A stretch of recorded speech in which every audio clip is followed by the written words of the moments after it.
하이버! 안녕하세요 여러분, 히버입니다.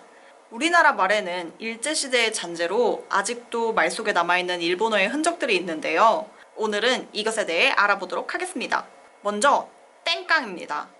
땡깡부리다 이런 말 들어보셨죠? 근데 이 땡깡은 일본어로 간질, 지랄병 뭐 이런 뜻인데요. 따라서 땡깡이란 표현보다는 생떼 부리다, 억지 부리다 이렇게 표현하는 게 더 좋을 것 같습니다. 이제 다음으로 단도리입니다. 어머니나 아버지한테 잔소리 들으실 때 단도리 좀 잘해 이런 말 많이 들어보셨죠? 그런데 이 단도리가 일본어로 일을 진행시키는 방식, 절차 이런 뜻이라고 합니다. 대신 우리는 마무리 이런 식으로 바꿀 수 있지 않을까요? 다음으로 똔똔입니다. 아 걔네 뭐 똔똔이지 아니면 뭐 똔똔하게 됐다 뭐 이런 뜻 많이 사용했는데 똔똔이 일본어로 엇비슷한이라는 뜻이라고 합니다. 똔똔 대신에 뭐 엇비슷하다? 본전이다? 이렇게 사용할 수 있을 것 같아요. 다음으로는 안하고가 있습니다. 안하고 대신 붕장어 이렇게 사용해 주시는 게 좋을 것 같고요. 갑자기 회가 먹고 싶네요. 다음으로 몸빼바지가 있습니다. 집에서 입으면 그렇게 편할 수 없는 몸빼바지. 저는 정말 우리나라 말이라고 굳게 믿었던 말 중에 하나인데 이 몸빼가 일본어로 일하는 바지 이런 뜻이라고 하고 국립국어원에서 추천하는 순화된 우리나라 말로는 일바지라고 표현하는 게 더 좋다고 합니다. 다음으로는 히로뽕이 있습니다. 히로뽕은 필로폰을 일본식으로 발음하여 우리나라에 들어오게 된 말인데요. 원래 영어로는 필로폰입니다.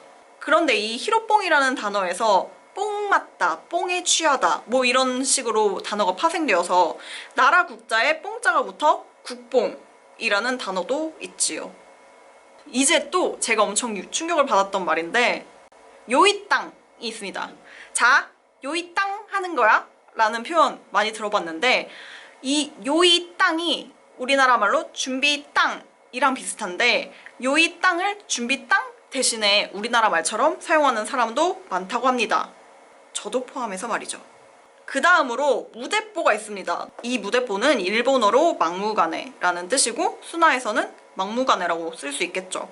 그 다음으로 뿜빠이가 있습니다. 야 뿜빠이 하자 이런 말 있는데 뿜빠이는 일본어로 분배라는 뜻입니다. 그리고 다음으로 왔다리 갔다리가 있어요. 왔다리 갔다리가 왜 일본 말이냐 라고 물으시는 분들도 많을 것 같은데 원래 우리나라 말이면 왔다 갔다 왔다 갔다 했다 뭐 이렇게 쓰는 게 맞는 말입니다. 근데 여기에 일본어로 이따리 키따리라고 우리나라 말로 왔다 갔다와 비슷한 말이 있어요. 그래서 이 왔다 갔다가 이따리 키따리와 혼용이 되면서 왔다리 갔다리라는 말이 탄생하게 됐다고 합니다. 다음으로 유도리가 있습니다. 유도리 있게 일 좀 해, 유도리 있게 좀 하자 뭐 이런 말인데 유도리가 일본어로 여유라는 뜻입니다. 또 핀트가 있습니다. 야 핀트 좀 맞게 말 좀 해 뭐 이런 식으로 많이 쓰죠. 그런데 이 핀트가 네덜란드어인 브랜드펀트를 발음해서 초점이란 뜻으로 우리나라에서도 초점 대신에 자주 쓰이곤 합니다. 우리나라 말처럼 정말 자주 쓰이는 말 중 하나가 만땅입니다.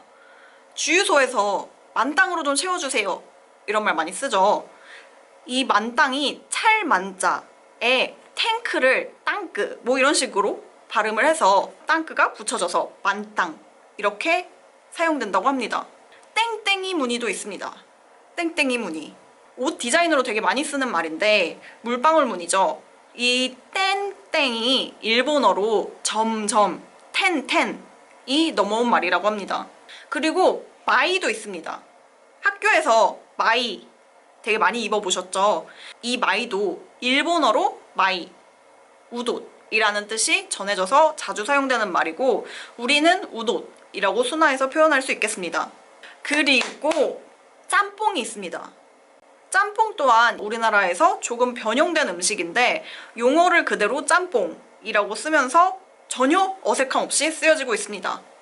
국립국어원에서 초마면으로 순화하자는 말을 한 적이 있지만 사실 쉽게 순화되지는 않는 말입니다. 쌈마이도 있습니다. 삼류라는 뜻인데요. 아 그 쌈마이한 느낌으로 해봐 뭐 이런 느낌인데 최대한 안 쓰는 게 좋지 않을까요? 쎄쎄쎄도 있습니다. 초등학교 때 한 번씩은 해보셨을 텐데 이 쎄쎄쎄도 어떤 놀이를 하기 전 준비하는 말로 일본에서도 쓰이는 말입니다.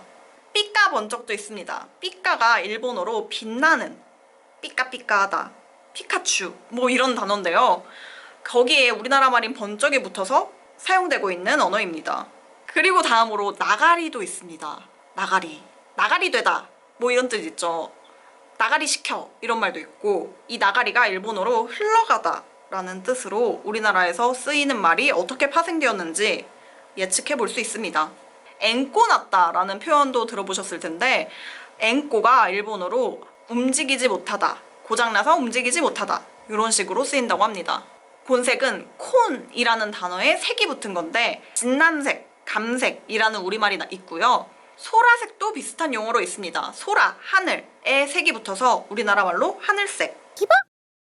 이제부터는 많지만 많은 분들이 일본어라고 예상하실 수 있는 말들을 한번 정리해 보도록 하겠습니다. 간략하게 갈게요. 간지, 느낌, 멋 이런 뜻입니다. 삐라는 전단지, 소대나시, 소대는 소매, 나시는 없다. 낑깡은 금귤, 담아내기는 양파, 다시는 막국물, 오뎅은 어묵, 요지는 이쑤시개. 가수들이 많이 쓰는 말인데 싸비라는 말 있죠. 후렴구로 대신 쓰는 게 좋습니다. 왁구는 틀, 삐끼는 호객하는 사람, 곤조는 자존심, 기스는 흠 혹은 상처. 또 이제부터는 일본식 외국어 발음이 우리나라에 들어와서 우리나라 말인 것처럼 쓰이는 용어들이 있습니다. 예를 들어서 리모콘이 있고요. 원래 영어로는 리모트 컨트롤입니다. 공구리는 콘크리트, 레미콘은 회반죽차, 스레빠는 슬리퍼, 엑기스는 엑스트랙에서 파생한 걸로 진액이라고 쓸 수가 있겠고요. 다스는 더즌, 12개를 의미하는 말입니다. 12개라고 쓸 수 있겠죠. 한 묶음이라는 말도 있을 것 같습니다. 사실 이것도 제가 추려서 가지고 온 것들이라 우리나라 말에는 여전히 일본어가 많이 남아 있습니다. 일제시대 때 한글을 쓰지 못하도록 많은 핍박을 가했던 사실 알고 계시죠? 말을 바꾸는 건 어렵습니다. 다만 이 말들이 일본어에서 파생되었다는 사실을 알고 있는 게 좋지 않을까요? 오늘 영상은 여기서 마치도록 하겠습니다. 바이바!